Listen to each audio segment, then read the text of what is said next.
अस्सलामुअलैकुम मैं अफसर मैसूरी नाजरीन इकराम। आज मैसूर शहर के नलपाड़ होटल पर Samyukta Mysore district photographers and videographers association registered का क़याम अमल में आया। समयुक्ता मैसूर डिस्ट्रिक्ट फोटोग्राफर्स और वीडियोग्राफर्स एसोसिएशन रजिस्टर्स के इस प्रोग्राम में मेहमान खुसूसी के तौर पर नरसिम्हा राजा हल्के के रुकन असम्बली तनवीर सेठ, मैसूर कुर्ग एमपी कैंडिडेट लक्ष्मण और एसडीपीआई रियासती सदर अब्दुल मजीद मौजूद रहे। तो आइए देखते हैं और सुनते हैं इस एसोसिएशन के ताल्लुक से रुकन असम्बली तनवीर सेठ और लक्ष्मण साहब का क्या कहना है। ಛಾಯಾಗ್ರಾಹಕರು ಮತ್ತು ವಿಡಿಯೋಗ್ರಾಫರ್ಸ್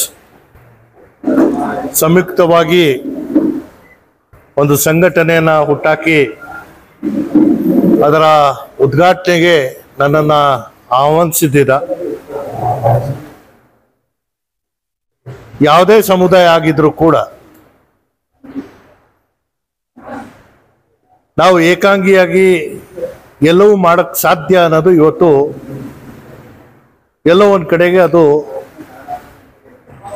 ನಡೆಯಲ್ಲ, ಅಥವಾ ನಮಗೆ ಆಗುವಂತಹ ಅದರಿಂದ ಕಷ್ಟ ಸಾಲ ಕಾರ್ಪಣ್ಯಗಳು ಏನು ಅನ್ನೋದು ಕೂಡ ನಿಮ್ಮ ಅನುಭವದಲ್ಲಿ ಈಗಾಗಲೇ ಬಂದಿರಬಹುದು। ಈಗ ವಿಶೇಷವಾಗಿ ನಾನು ಬರ್ತಾ ಅದೇ ಹೇಳಿದೆ, ಛಾಯಾಗ್ರಾಹಕರು ಮತ್ತು ವಿಡಿಯೋಗ್ರಾಫರ್ಸ್ ಅಂತ ಹೇಳಿದಂತಹ ಸಂದರ್ಭದಲ್ಲಿ ವಿಶ್ವದಲ್ಲಿ ನಾವು ಆರಾಧಿಸುವಂತಹ ನಮ್ಮ ನಂಬಿಕೆಯ ದೇವರುಗಳು ಸೃಷ್ಟಿ ಮಾಡಿರುವಂತಹ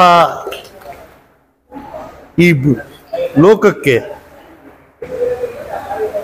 ಎಷ್ಟು ಕಣ್ಣಿದೆಯೋ ಅದಕ್ಕಿಂತ ಜಾಸ್ತಿ ಕ್ಯಾಮ್ರಾಗಳಿವೆ। ಪ್ರತಿಯೊಬ್ಬರ ಕೈಯಲ್ಲಿ ಒಂದಲ್ಲ ಎರಡೋ ಮೊಬೈಲು, ಎಲ್ಲರೂ ಫೋಟೋಗ್ರಾಫಿ ಮತ್ತು ವಿಡಿಯೋಗ್ರಾಫಿ ಮಾಡುವಂಥದ್ದಕ್ಕೆ ಪ್ರವೃತ್ತರಾಗಿದ್ದಾರೆ। ಪ್ರೊಫೆಷನಲ್ ಫೋಟೋಗ್ರಾಫರ್ಸ್, ಅದು ಸ್ಟುಡಿಯೋಗಳು ಇಟ್ಕೊಂಡಿರೋರು ಅಥವಾ ಮದುವೆ ಬೇರೆ ಇತರೆ ಕಾರ್ಯಕ್ರಮಗಳಲ್ಲಿ ನೀವು ಖಾಸಗಿಯಾಗಿ ಕೊಡುವಂತಹ ಕಾರ್ಯಕ್ರಮಗಳು, ಈ ಎಲ್ಲದಕ್ಕೂ ಒಂದಲ್ಲ ಒಂದು ರೀತಿಯಲ್ಲಿ ನಿಯಮಾವಳಿಗಳು ರಾಜ್ಯ ಮತ್ತು ಕೇಂದ್ರ ಸರ್ಕಾರ ಮಾಡಿದೆ। ಇವತ್ತಿನ ಸನ್ನಿವೇಶದಲ್ಲಿ ನೀವು ಸ್ಥಾಪಿಸಿರುವಂತಹ ಈ ಸಂಘಟನೆಗೆ ಬಹುಶಃ ಒಂದು ಅರ್ಥ ಬರುವಂತ ರೀತಿಯಲ್ಲಿ ಇದು ಇವತ್ತು ಹುಟ್ಟಾಕಿದ್ದೀರ ಅಂತ ನಾನು ಭಾವಿಸ್ತೇನೆ। ನಿನ್ನೆ ತಾನೇ ರಾಜ್ಯದ ಮುಖ್ಯಮಂತ್ರಿಗಳಾದಂಥ ಸನ್ಮಾನ್ಯ ಸಿದ್ದರಾಮಯ್ಯ ಅವರು ಅವರ ಒಂದು ಭಾಷಣದಲ್ಲಿ ತುಮಕೂರಲ್ಲಿ ಅವರು ಭಾಷಣ ಮಾಡುವಂತಹ ವೇಳೆಯಲ್ಲಿ ಹೇಳಿದ್ದಾರೆ, ಇವತ್ತು ನಮಗೆ ಹಿಂದೆ ಕೇವಲ ದೂರದರ್ಶನ ಒಂದೇ ಇದ್ದಿದ್ದು, ಮಿಕ್ಕಿದೆಲ್ಲ ಪ್ರಿಂಟ್ ಮೀಡಿಯಾದಲ್ಲಿ ಇದ್ದಂತಹ ಮಾಧ್ಯಮ ಇದ್ದಿದ್ದು। ಇವತ್ತು ದೃಶ್ಯ ಮಾಧ್ಯಮ ಅತಿ ವೇಗವಾಗಿ ಅತಿ ಹೆಚ್ಚಾಗಿ ಬೆಳೆದು ಬಿಟ್ಟಿದೆ। ಯಾವ ಚಾನೆಲ್ ಎಲ್ಲೆಲ್ಲಿದೆ ಅಂತಾನೂ ಗೊತ್ತಾಗೋಕ್ಕಿಂತ ಹೆಚ್ಚಾಗಿ ಸ್ಥಳೀಯವಾಗಿ ವಿ ಹ್ಯಾವ್ ಕೆಲವೊಂದು ಖಾಸಗಿ ಯೂಟ್ಯೂಬರ್ಸ್ ಜಾಸ್ತಿ ಆಗ್ತಾ ಇದ್ದಾರೆ। ಸೋಷಿಯಲ್ ಮೀಡಿಯಾ ಅದೇನಾಗಿದೆ, it is a form of good communication ಆಗ್ತಾ ಇರುವಂತದ್ದನ್ನ ಜನರಿಗೆ ತಲುಪಿಸುವಂಥದ್ದಕ್ಕೆ ಇವತ್ತು social media is doing a lot of work. ಈ ಎಲ್ಲ ದೃಷ್ಟಿಯಿಂದ ಪ್ರೈವೇಟ್ ಯೂಟ್ಯೂಬರ್ಸ್ಗೆ ಲೈಸೆನ್ಸಿಂಗ್ ಕೊಡುವಂತ ವಿಚಾರ ಮಾನ್ಯ ಮುಖ್ಯಮಂತ್ರಿಗಳು ಮಾತಾಡಿದ್ದಾರೆ। ಇದು ಯಾರಿಗೂ ಕಡಿವಾಣ ಹಾಕಬೇಕು ಅನ್ನೋದಲ್ಲ, ಆದ್ರೆ ಯಾರು ನಿಷ್ಠೆ ಪ್ರಾಮಾಣಿಕತೆಯಿಂದ ಈ ಕಸಬನ್ನ ಅವರ ವೃತ್ತಿಯಾಗಿ ಪಡ್ಕೊಂಡು ಅವ್ರು ಯಾರು ಮುಂದೋಗ್ತಾ ಇದ್ದಾರೆ ಅಂತವ್ರಿಗೆ ಶಕ್ತಿ ಕೊಡುವಂಥದ್ದು, ಮತ್ತೆ ವಿನಾಕಾರಣ ಸಿಕ್ಕಿದ ಕಡೆ ಅವ್ರು ಬಂದ್ಬಿಟ್ಟು ನಾನು ಮೀಡಿಯಾ ಅನ್ಬಿಟ್ಟು ನುಗ್ಗೋದು, ಅದನ್ನ ಕಡಿವಾಣ ಹಾಕುವಂಥದ್ದಕ್ಕೆ ಇದು ಒಂದು ಉತ್ತಮವಾದಂತಹ ಕ್ರಮ ಅಂತ ನಾನಾದ್ರೂ ಭಾವಿಸ್ತೇನೆ। ಎರಡನೇದಾಗಿ ಇದು ಗ್ರಾಹಕರು ಮತ್ತೆ ನೀವು ನಿಮ್ಮ ಮಧ್ಯೆ ಇರುವಂತ ಒಪ್ಪಂದಗಳು. ಇದು ಬಹುಶಃ ಮದುವೆ ಸಮಾರಂಭಗಳಲ್ಲಿ ಫೋಟೋಗ್ರಾಫರ್ ಸಿಕ್ಕೋ ದುಡ್ಡುಕ್ಕಿಂತ ಪ್ರಿಂಟ್ ಮಾಡುವಂಥವ್ರಿಗೆ ಇನ್ನೂ ಜಾಸ್ತಿ ಸಿಗುತ್ತೆ, ಡೆಕೋರೇಷನ್ ಮಾಡೋರಿಗೆ ಅದಕ್ಕಿಂತ ಜಾಸ್ತಿ ಸಿಗುತ್ತೆ. ಇದನ್ನ ನೀವು ಮನದಟ್ಟು ಮಾಡಿಕೊಂಡು ಒಂದು ರೀತಿನಲ್ಲಿ ಯಾರಿಗಾದ್ರೂ ಸಿಕ್ಲಿ ಪೈಪೋಟಿ ನಿಮ್ನಲ್ಲೇ ನೀವು ಮಾಡ್ಕೋಬಾರ್ದು. ಇವತ್ತು ಅನೇಕ ಸಂದರ್ಭಗಳಲ್ಲಿ ನಾವು ನೋಡ್ತೇವೆ, ಅವ್ನು ಕೊಡ್ಬೇಡಿ ಸರ್, ಅವನ್ ಸರಿಗಿಲ್ಲ, ಇವನ್ ಸರಿ ಇಲ್ಲ ಅಂತ ನಾವೇ ಮತ್ತೊಬ್ಬನಿಗೆ ಬೀಳ್ಸಿ ನಾವು ಮೇಲ್ ಬರುವಂತ ಪ್ರಯತ್ನ ಮಾಡ್ತೇವೆ. ಜೊತೆಗೆ ಯಾವುದೇ ಧರ್ಮ ಆಗಿರ್ಬೋದು, ಆ ಧರ್ಮಗಳ ಆಧಾರಗಳು ಇವತ್ತು ನಮ್ಮ ಸಂವಿಧಾನದಲ್ಲಿ ಅಡಕಿರುವಂಥದ್ದು. ನಮ್ಗೆ ಸಮಾನತೆ ಬೇಕು. ಜೊತೆಗೆ ನಿಮ್ಮ ವೃತ್ತಿಯನ್ನ ಅವಲಂಬಿಸ್ಕೊಂಡು ಯಾರಾದ್ರೂ ಅವನ ಜೀವನ ಮಾಡಬೇಕು ಅಂತ ಹೇಳಿದಾಗ ಅತ್ಯಂತ ಕೀಳ್ಮಟ್ಟದಲ್ಲಿ ಕೆಳಮಟ್ಟದಲ್ಲಿ ಇರುವಂತವನಿಗೆ ಕೈ ಹಿಡಿದು ಮೇಲೆತ್ತುವಂತ ಕೆಲಸ ನೀವು ಮಾಡಬೇಕು.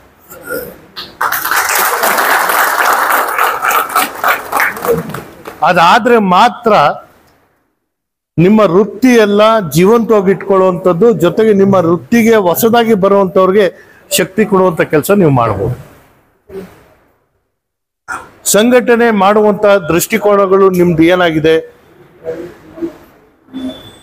ನೀವು ಈ ಸಂಘಟನೆಯಿಂದ ಮಾಡಬೇಕಾದಂತ ಯಾವ ವಿಚಾರಗಳನ್ನ ನೀವು ಆಧಾರ ಇಟ್ಕೊಂಡು ಇದು ಸಂಘಟನೆ ಮಾಡಿದ್ದೀರಾ, ಆ ಎಲ್ಲದಕ್ಕೂ ಉತ್ತರ ಬರಬೇಕಾದ್ರೆ ನಿಮ್ಮ ಸಂಘಟನೆಯಲ್ಲಿ ನೋಂದಾಯಿಸಿದಂತಹ ಪ್ರತಿಯೊಬ್ಬನಿಗೂ ಅವನಿಗೆ ಸಿಗ್ಬೇಕಾಗಿರುವಂತ ಗೌರವ ಮತ್ತು ಸಮಾನತೆ ಸಿಗ್ಬೇಕು. ಅಧ್ಯಕ್ಷ ಮಾಡಿದ್ದೀವಿ, ಕಾರ್ಯದರ್ಶಿ ಜಮೀಲ್ ಮಾಡಿದ್ದೀವಿ, ಇಲ್ಲಿ ಅಧ್ಯಕ್ಷರಿಗೆ ಮಾಡಿದ್ದೀವಿ ಫೈಜಾನ್ನ, ಈಗ ನಮ್ಮ ಎಲ್ಲಿ ಮೋಹನ್ ನಾವು ಟ್ರೆಷರರ್ ಮಾಡಿದ್ದೀವಿ. ಅಷ್ಟಕ್ಕೆ ಇದು ನಿಲ್ಲಲ್ಲ. ಯಾರು ಜವಾಬ್ದಾರಿ ತಗೋತಾರೆ ಅವರು ನಿಮ್ಮ ಮಧ್ಯೆ ಒಬ್ರು, ಯಾರು ಅಸೋಸಿಯೇಷನ್ ನಲ್ಲಿ ಕೆಲಸ ಮಾಡ್ತಾರೆ ಅವ್ರ ಸ್ಥಾನ ಬೇರೆ, ನಿಮ್ಮ ಸ್ಥಾನ ಬೇರೆ ಅನ್ನೋದಲ್ಲ. ನಮ್ಮ ಎಲ್ಲರ ಹಿತವನ್ನು ಕಾಪಾಡುವಂಥದ್ದಕ್ಕೆ ಮುಂಚೂಣಿಯಲ್ಲಿರೋರಿಗೆ ನಾವು ಗೌರವ ಕೊಡಬೇಕು, ಅವ್ರಿಗೆ ಒಂದು ಸ್ಥಾನದಲ್ಲಿ ಕೂರಿಸ್ಬೇಕು.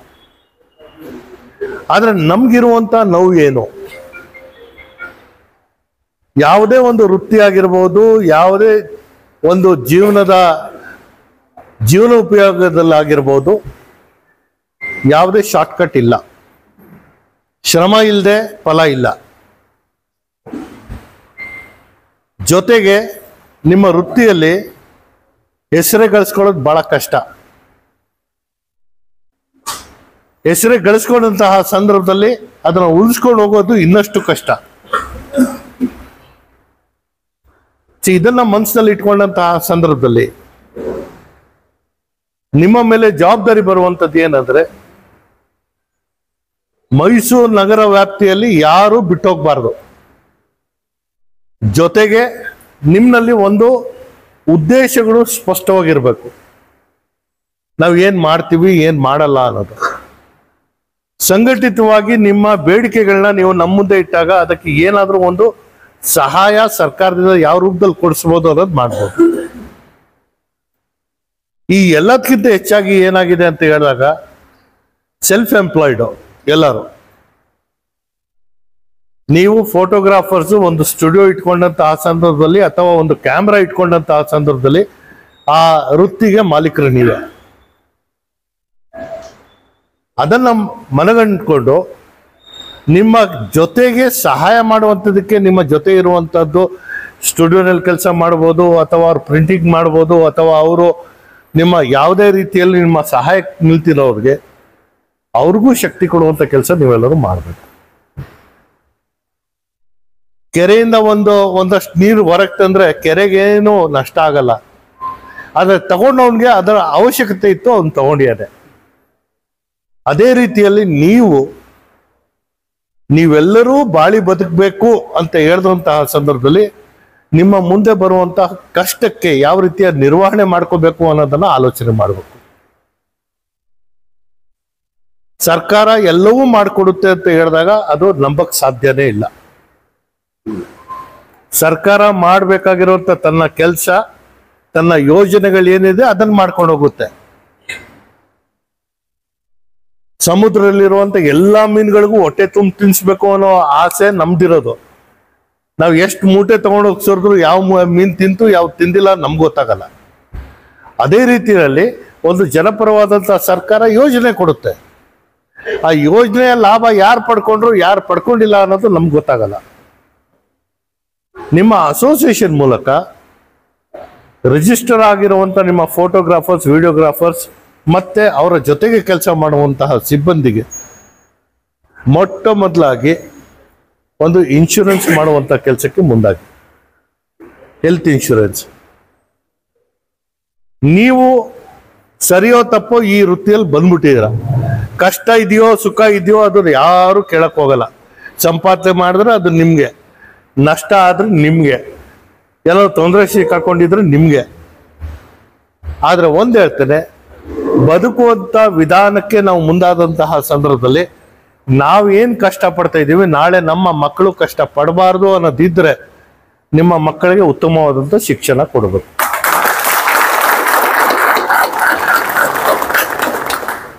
ಶಿಕ್ಷಣ ಕೊಡೋ ಜೊತೆಗೆ ನಿಮ್ಮ ವೃತ್ತಿಯಲ್ಲೇ ಬರಬೇಕು ಅಂತ ಇದ್ರೆ ಫೋಟೋಗ್ರಾಫಿ ಜೊತೆಗೆ ಡಿಜಿಟಲ್ ಪ್ಲಾಟ್ಫಾರ್ಮ್ಗಳಲ್ಲಿ ಅವ್ರಿಗೆ ವಿಶೇಷವಾದಂತಹ ಶೈಕ್ಷಣಿಕ ಸೌಲಭ್ಯನ ಕೊಡಿ. ನಾಳೆ ಮತ್ತೊಬ್ಬರಿಗೆ ಮಾದರಿ ಆಗ್ಬೇಕು ಅವರು. ಇವತ್ತು ಅದನ್ನ ಬಂದಂತಹ ಸಂದರ್ಭದಲ್ಲಿ ನೀವು ಅದನ್ನ ಎಷ್ಟು ಸುಲಭವಾಗಿ ಮಾಡಕ್ ಸಾಧ್ಯ ಆಗುತ್ತೋ ಅದರ ಜೊತೆಗೆ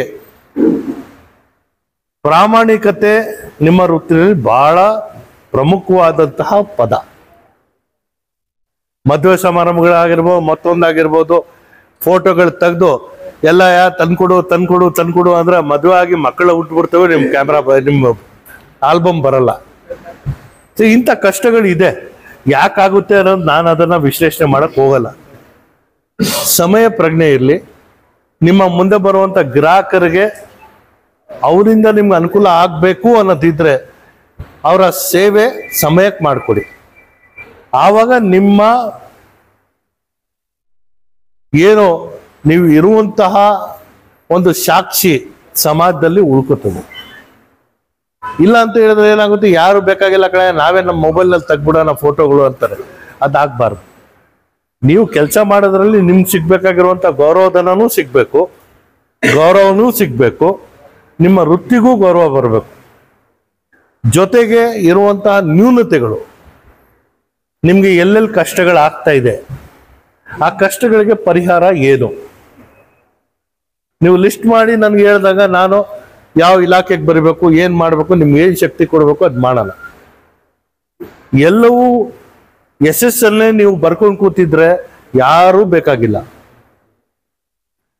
ಕಷ್ಟಗಳು ಏನಿದೆ ಅನ್ನೋದು ಬರ್ದಾಗ ಅದಕ್ಕೆ ಪರಿಹಾರ ಏನು ಅಂತ ನಾವು ನೋಡ್ಬೋದು.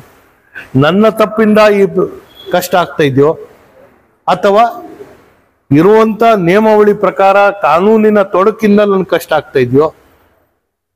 ಯಾಕಂದ್ರೆ ಈಗ ನಿಮ್ಗೆಲ್ಲರಿಗೂ ಒಂದು 15-20 ದಿನದ ಹಿಂದೆ ಅಥವಾ ಒಂದು ತಿಂಗಳಿದ ಹಿಂದೆ ಮಾಧ್ಯಮದಲ್ಲೇ ನೋಡಿದ್ದೀರ, ಕಷ್ಟಪಟ್ಟು ಫುಟ್ಪಾತ್ ಅಲ್ಲಿ ವ್ಯಾಪಾರ ಮಾಡ್ತಾ ಇರುವಂತ ತರಕಾರಿ ಮಾರೋರಿಗೆ, ನಿಮ್ಮ ಫಾಸ್ಟ್ ಫುಡ್ ಮತ್ತೆ ಈ ಪಾನಿಪುರಿ ಮಾರೋರಿಗೆ GST ನೋಟಿಸ್ ಬಂತು. ಈಗ GST ನೋಟಿಸ್ ಬಂತು ಅನ್ನೋದಕ್ಕೆ ಅವನು ವಹಿವಾಟ ನಾನು UPI ನಲ್ಲಿ ಮಾಡಲ್ಲ, ಕ್ಯಾಶ್ ಅಲ್ಲಿ ಕೊಡಿ ಅಂತ ಕೇಳುವಂಥದ್ದು ಇದು ಸರಿಯಲ್ಲ. ಬಹಳ ಪ್ರಮುಖವಾಗಿರುವಂಥದ್ದು, ಈ ದೇಶದಲ್ಲಿ ನಾವು ಹುಟ್ಟಿದ್ದೇವೆ, ಇಲ್ಲೇ ಬದುಕ್ತಾ ಇರುವಂಥದ್ದು, ಇಲ್ಲೇ ಸಾಯೋರು ನಾವು. ಬೇರೆ ದೇಶಕ್ಕೆ ಹೋಗ್ಬೇಕಾದ್ರೆ ಪಾಸ್ಪೋರ್ಟ್ ಬೇಕು. ನಾವು ಈ ನಮ್ಮ ಕರ್ಮಭೂಮಿ ಇದೆ, ಜನ್ಮಭೂಮಿ ಇದೆ, ನಾವು ಸತ್ರೆ ಇದೇ ಮಣ್ಣಲ್ಲಿ ಹೋಗ್ಬೇಕಾಗಿರುವಂಥದ್ದು. ಅದನ್ನ ಮನಸ್ಸಲ್ಲಿ ಇಟ್ಕೊಂಡು ಇಲ್ಲಿರುವಂತ ಕಾನೂನಿಗೆ ನಾವು ಗೌರವಿಸ್ಬೇಕಾಗಿರೋ ನಮ್ಮ ಕರ್ತವ್ಯ.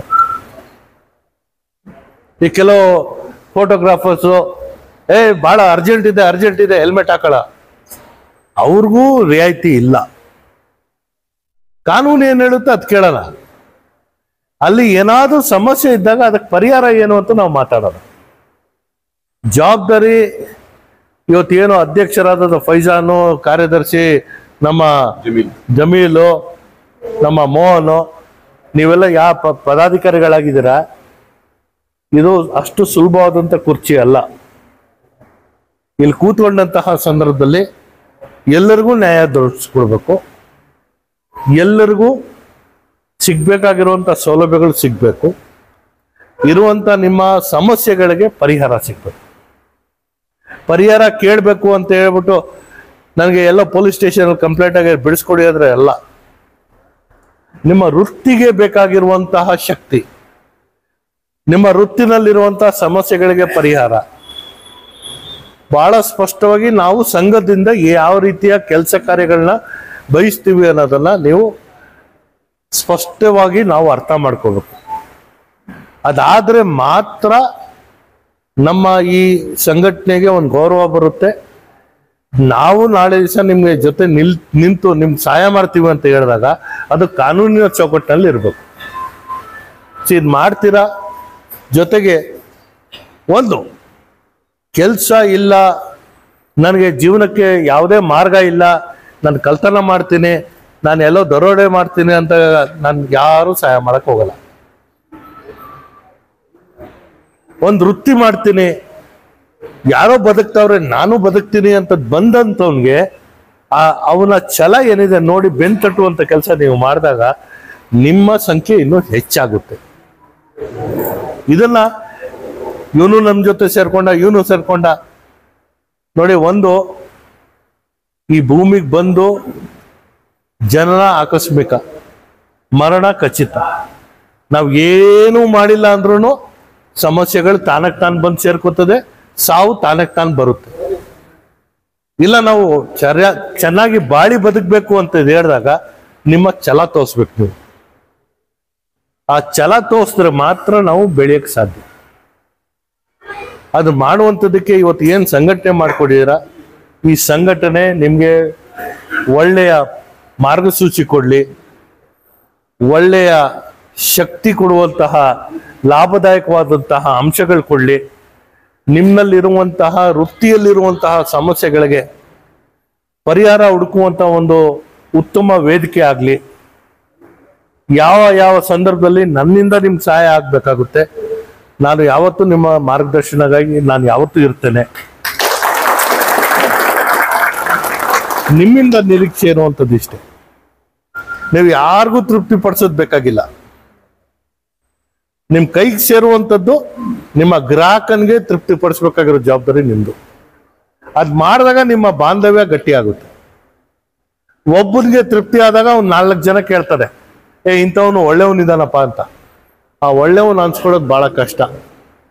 ನಿಮ್ಮ ವೃತ್ತಿನಲ್ಲಿ ಪ್ರತಿಯೊಬ್ರು ಒಳ್ಳೆಯವರು ಆಗ್ಲಿ ಅಂತ ನಾನು ಆಶಿಸ್ತಾ, ನಿಮ್ಮ ಆಸೆ ಆಕಾಂಕ್ಷೆಗಳಿಗೆ ನಿಮ್ಮ ಈ ಸಂಘಟನೆ ಮೂಲಕ ಶಕ್ತಿ ಸಿಕ್ಲಿ ಅಂತ ನಾನು ಆಶಿಸ್ತಾ, ನನ್ನನ್ನ ಕರೆದು, ಯಾಕಂದ್ರೆ ಇವತ್ತು ಬೆಳಗ್ಗಿಂದನೂ ಕಾರ್ಯಕ್ರಮಗಳಿತ್ತು, ಈ ಮಧ್ಯದಲ್ಲಿ ನೀವು ಇಲ್ಲಿ ಬರಕ್ಕೆ ಸ್ವಲ್ಪ ವಿಳಂಬವಾಯಿತು. ಯಾಕಂದ್ರೆ ಎಲ್ಲರೂ ನಮ್ಮವರೇ ಇರೋದ್ರಿಂದ ತಡ್ಕೋತೀರಾ ಅಂತ ನಾನು ವಿಳಂಬವಾಗಿ ಬಂದಿದ್ದೆ. ನಿಮ್ಗೆಲ್ಲರಿಗೂ ಶುಭ ಕೋರ್ತಾ ನಾನು ನನ್ನ ಮಾತುಗಳಿಗೆ ವಿರಾಮ ಮಾಡ್ತೀನಿ. ನಮಸ್ಕಾರ. ಇಲ್ಲ, ಫೋಟೋಗ್ರಫಿ ವಿಡಿಯೋಗ್ರಫಿಯರ ಅಸೋಸಿಯೇಷನ್ ಹೊಸದಾಗಿ ನಿರ್ಮಾಣ ಆಗಿದೆ. ಅದು ಉದ್ಘಾಟನೆ ಕಾರ್ಯಕ್ರಮಕ್ಕೆ ನನ್ನ ಕರೆದಿದ್ರು. ಬಹಳ ಪ್ರೀತಿ ವಿಶ್ವಾಸದಿಂದ ನಾನು ಉದ್ಘಾಟನೆಯನ್ನ ಮಾಡಿದ್ದೀನಿ. ನಾನು ಮತ್ತೆ ಅಬ್ದುಲ್ ಮತೀನ್ ಇಬ್ರು ಒಟ್ಟಿಗೆ ಸೇರಿ ಉದ್ಘಾಟನೆ ಮಾಡಿದ್ದೀವಿ. ಒಳ್ಳೇದಾಗಬೇಕು. ಅವರಿಗೆ ಯುವಕರಿದ್ದಾರೆ. ಏನಾದ್ರೂ ಕರ್ನಾಟಕ ರಾಜ್ಯ ಸರ್ಕಾರದ ವತಿಯಿಂದ ಅವರ ಸಂಘಕ್ಕೆ ಕಟ್ಟಡ ಕಟ್ಟುವಂಥದ್ದಿರ್ಬೋದು, ಸ್ಕಿಲ್ ಸಂಬಂಧಪಟ್ಟಿರುವಂಥ ಕಾರ್ಯಕ್ರಮಗಳು, ಕಾರ್ಯಯೋಜನೆಗಳು ಏನಾದರೂ ಆಗಬೇಕಾದ್ರೆ ನಾನು ಮಾಡಿಸ್ಕೊಡ್ತೀನಿ, ಮನೆ ಮುಖ್ಯಮಂತ್ರಿಗಳಿಗೆ ಹೇಳಿ ಅಂತ ಆಶ್ವಾಸನೆಯನ್ನು ಕೊಟ್ಟಿದ್ದೇನೆ. ದಯಮಾಡಿ ನಿಮ್ಮ ಈ ಸಂಘದಲ್ಲಿ ನನಗೆ ಬಹಳ ಖುಷಿಯಾಗಿದ್ದೇನು ಅಂತಂದ್ರೆ, ಎಲ್ಲಾ ಸಮುದಾಯದರು, ಎಲ್ಲಾ ವರ್ಗದವರು ಈ ಸಂಘದಲ್ಲಿ ಇರುವಂಥದ್ದು ಬಹಳ ಒಂದು ಖುಷಿ ತರುವಂತ ಒಂದು ಸಂಗತಿ. ಒಟ್ಟಿಗೆ ಇರಬೇಕು. ನಮ್ಮ ದೇಶದ ಒಕ್ಕೂಟ ವ್ಯವಸ್ಥೆಯಲ್ಲಿ ಎಲ್ಲರೂ ಒಟ್ಟಿಗೆ ಬಾಳುವಂತ ಒಂದು ವ್ಯವಸ್ಥೆ ನಿರ್ಮಾಣ ಮತ್ತೆ ಆಗಬೇಕು. ಅದು ಜನರ ಕೈಲಿದೆ. ರಾಜಕಾರಣಿಗಳಿಲ್ಲ, ರಾಜಕಾರಣಿ ಕೈಲಿಲ್ಲ. ಅದು ರಾಜಕಾರಣಿಗಳು ಯಾವತ್ತೂ ಒಡೆದು ಆಳುವ ನೀತಿ, ಹಿಂದೂ ಬೇರೆ ಮುಸ್ಲಿಮ್ಸ್ ಬೇರೆ ಕ್ರಿಶ್ಚಿಯನ್ಸ್ ಬೇರೆ ಅನ್ನುವಂಥ ರೀತಿಯಲ್ಲಿ ವರ್ತಿಸ್ತಾ ಇರುವಂಥದ್ದು ಇತ್ತೀಚಿನ ದಿನಗಳಲ್ಲಿ ದೇಶಾದ್ಯಂತ ನಾವು ಕಾಣ್ತಾ ಇದ್ದೀವಿ. ಯುವಕರಿಗೆ ಬಹಳ ಬೇಸರ ತರುವಂತ ಒಂದು ಸಂಗತಿ ನಿರ್ಮಾಣ ಆಗಿದೆ ಕಳೆದ 10-11 ವರ್ಷದಿಂದ. ಅದು ತೊಡೆದಾಕಬೇಕು ಅಂದ್ರೆ ನಾವು ನಮ್ಮ ಜನಗಳೇ ಒಟ್ಟಿಗೆ ಹೋಗುವಂಥದ್ದು, ಬಾಳ್ವೆ ಮಾಡುವಂಥದಕ್ಕೆ ಆ ಮೈಂಡ್ ಸೆಟ್ನ ಅಳವಡಿಸ್ಕೊಳ್ಳುವಂಥ ಕೆಲಸವನ್ನ ಮಾಡಬೇಕು ಅನ್ನುವಂಥದ್ದು ನನ್ನ ಒಂದು ಉಪದೇಶ. ಆ ಉಪದೇಶವನ್ನ ಕೊಟ್ಟಿದ್ದೇನೆ ಅವರಿಗೆ. ಆ ಸಂಘಕ್ಕೆ, ಅವ್ರ ಸಂಘಕ್ಕೆ ಏನಾದರೂ ಯೋಜನೆಗಳು ಬೇಕು ಅನ್ನುವಂಥದ್ದಿದ್ರೆ ರಾಜ್ಯ ಸರ್ಕಾರದ ವತಿಯಿಂದ ಸಂಪೂರ್ಣವಾಗಿ ನಾನು ಸಹಾಯ ಮಾಡುವಂಥದ್ದಕ್ಕೆ ಬದ್ಧನಾಗಿದ್ದೇನೆ. ಮೈಸೂರು ದಸರಾ ವಿಶ್ವವಿಖ್ಯಾತ ದಸರಾ ನಡೀತಾ ಇದೆ. ಒಳ್ಳೊಳ್ಳೆ ಪ್ರೊಫೆಷನಲ್ ಫೋಟೋಗ್ರಾಫರ್ಸ್, ವಿಡಿಯೋಗ್ರಾಫರ್ಸ್ ಮೈಸೂರಲ್ಲಿ ಈ ಸಂಘದಲ್ಲೇ ಇದ್ದಾರೆ. ನಾನು ಜಿಲ್ಲಾಧಿಕಾರಿಗಳಿಗೆ ಮತ್ತೆ ಮೈಸೂರು ಉಸ್ತುವಾರಿ ಮಂತ್ರಿಗಳಿಗೆ ಮನವಿ ಮಾಡ್ತೀನಿ, ದಯಮಾಡಿ ಇವರಿಂದ ರೆಪ್ರೆಸೆಂಟೇಷನ್ ತಗೊಂಡೋಗಿ ಮನವಿ ಮಾಡಿ ಯಾವುದಾದ್ರೂ ವಿಡಿಯೋಗ್ರಫಿ ಫೋಟೋಗ್ರಫಿ ಕೆಲಸಗಳು ಏನಿದ್ರು ಹೊರಗಡೆಯವ್ರಿಗೆ, ಆಂಧ್ರದವ್ರಿಗೂ ಮತ್ತೆ ತಮಿಳುನಾಡಿಗೂ ಕೊಡುವಂಥದ್ದು ಬಿಟ್ಟು ಬೆಂಗಳೂರಿಗೂ ಕೊಡಬೇಡಿ, ನಮ್ಮ ಮೈಸೂರಿಗೆ ಕೊಡಬೇಕು ಅನ್ನುವಂಥದ್ದು ನಾನು ಒತ್ತಾಯ ಮಾಡ್ತೀನಿ. ಅದರಿಂದ ದಯಮಾಡಿ ನಮ್ಗೊಂದು ಮನವಿಯನ್ನ ಕೊಡಿ, ಅದನ್ನ ತಗೊಂಡೋಗಿ ನಾನು ರೆಪ್ರೆಸೆಂಟೇಷನ್ ನನ್ನ ಲೆಟರ್ ಅಲ್ಲಿ ಜಿಲ್ಲಾಧಿಕಾರಿಗಳಿಗೆ ಕೊಡುವಂತ ಕೆಲಸವನ್ನ ಮಾಡ್ತೀನಿ. ಇವರೆಲ್ಲರನ್ನು ಕರ್ಕೊಂಡು ಹೋಗಿ ಕೊಡಿಸುವಂತ ಕೆಲಸವನ್ನ ನಾನು ಮಾಡ್ತೀನಿ ಅಂತ ನಾನು ಆಶ್ವಾಸನೆ ಕೊಟ್ಟಿದ್ದೀನಿ. ಈ ಒಂದು ಒಳ್ಳೆ ದಿನದಂದು ಉದ್ಘಾಟನೆ ಮಾಡಿದ್ದೇನೆ. ಎಲ್ಲರಿಗೂ ಒಳ್ಳೇದಾಗಲಿ ಅಂತ ನಾನು ಆಶಿಸ್ತೀನಿ ಇವತ್ತು. Thank you sir. अस्सलाम वालेकुम रहमतुल्लाहि बरकातहू। ಎಲ್ಲರಿಗೆ ನಮಸ್ಕಾರ। हमारे दिल के गहराइयों से हमारे अलहाज तनवीर सेठ साहब का शुक्रिया अदा करती हैं कि हमारी दावत को लब्बैक बोलते हुए आए।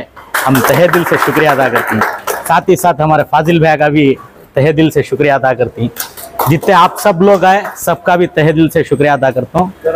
जितने भी मैसूर के फोटो एंड वीडियोग्राफर्स थे, आज यूनियन की ओपनिंग रखे थे। हमें सब हमारे ओपनिंग में चीफ गेस्ट जो हैं लक्ष्मणा और जो हैं अजीज तनवीर सेठ साहब और जो हैं अब्दुल मजीद साहब, मेयर अयूब खान साहब, 4 जने ओपनिंग के हमारे यूनियन की ओपनिंग हुए थे।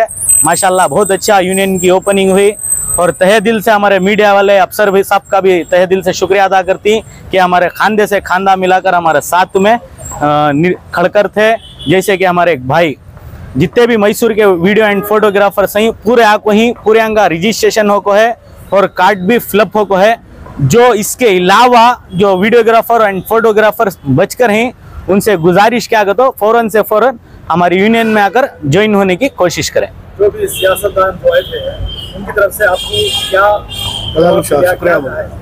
उन्होंने क्या बोले तो जो भी हमारा गवर्नमेंट से स्कीम्स आती तुम्हें हमारे कने लेटर लेट में ले को हमें जरूर जरूर काम करा को देती हैं, तो बोल को ही वादा कर को ही। तो सब उससे मुतमईन है। हाँ, पूरे जने खुश हैं।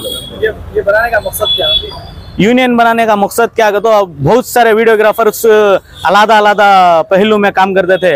आप कौन मिले इंस्टा में वीडियो बना रही, हमें वीडियोग्राफर करी नहीं, जो वीडियो फील्ड में काम कर रहा है उन्हें असल प्रोफेशनल वीडियोग्राफर कौन की कांगी बैठ रहा है, इवेंट कर रहा है, फुलांगा काम कर रहा है, उन्हें सब वीडियोग्राफर होगी नहीं। हमें यूनियन का कार्ड सैंक्शन कर रही तो उन्हें वीडियोग्राफर प्रोफेशनल। हमारे जो मैसूर में जितने भी आवाम है, आवाम से गुजारिश क्या आगे, तो तुम्हें ऑर्डर देने से पहले एक टाइम पूछ लो आईडी कार्ड तुम्हारा है क्या आगे, तो उन्हें यूनियन का मेंबर और वीडियोग्राफर का तो तुम्हें एक पक्का मालूम होता है। क्यों होगा, तो बहुत सारी आवाम बहुत परेशान है, किसे मिले ऑर्डर दियालना, उनके फोटो साइनी शादी में फूला वाले को दियालना, किसे मिले दे डालना, उनके फोटोस नहीं मिलते, वीडियो नहीं मिलते, तो हम ना को रुजू होती।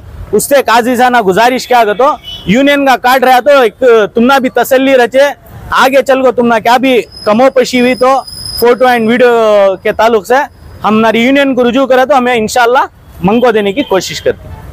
बहुत बहुत शुक्रिया।